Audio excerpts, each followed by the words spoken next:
செல்லமே, உன் மனதில் இருப்பது என்ன தெரியுமா?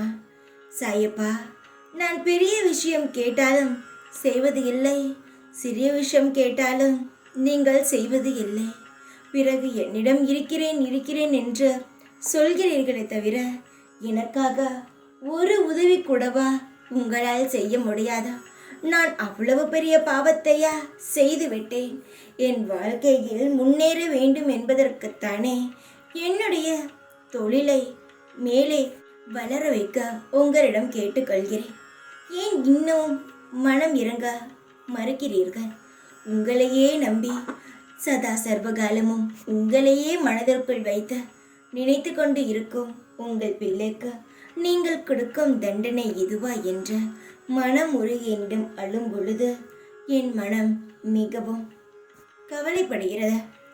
நான் உன்னை எப்பொழுதும் நினைத்து கொண்டு உனக்கான உதவியை செய்து கொண்டுதான் இருக்கிறேன். உனக்கு இப்பொழுதும் நேரம் சரியில்லை, அது உனக்கே தெரியும். நீ எந்த ஒரு வேலை செய்தாலும் அது உனக்கு வெற்றியை தரவில்லை என்று. ஆனாலும் ஏதோ உனக்கு நான் நேரம் சரியில்லை என்றாலும் உனக்கான உதவியை செய்து கொண்டுதான் இருக்கிறேன். நீ எடுத்தவுடனேயே மேலே வர வேண்டும் என்று நினைத்தால் அதற்கு காலம் நேரம் உள்ளது. நிச்சயமாக நீ நினைக்கும் வேளையில் உன்னால் உச்சத்தை அடைய முடியும். காலப்போக்கில் உன்னுடைய அனைத்து கேள்விகளுக்கும் விடை கிடைக்கும். பொறுமையாக இரு. உன்னுடைய அனைத்து கேள்விக்கும் பதில் வரும்.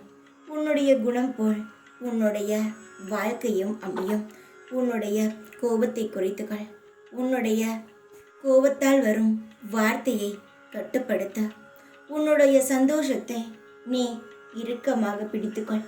உன்னை சுற்றி இருப்பவர்களை நினைத்தும் உன்னை பேசுபவர்களை நினைத்தும் கவலைப்பட வேண்டாம். எல்லாம் காலப்போக்கில் உன்னுடைய உயர்வே அவர்களுக்கு பதில் சொல்லும்.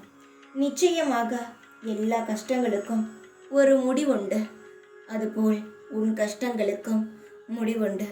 உன்னுடைய தொழிலும் உன்னுடைய வசதியும் பெரிய அளவுக்கு வரும். தைரியமாக இரு. எல்லாம் நல்லதற்குத்தான். சந்தோஷமாக இரு. எப்பொழுதும் உன் கூடவே இருப்பேன் நான். ஓம் சாய்ராம்.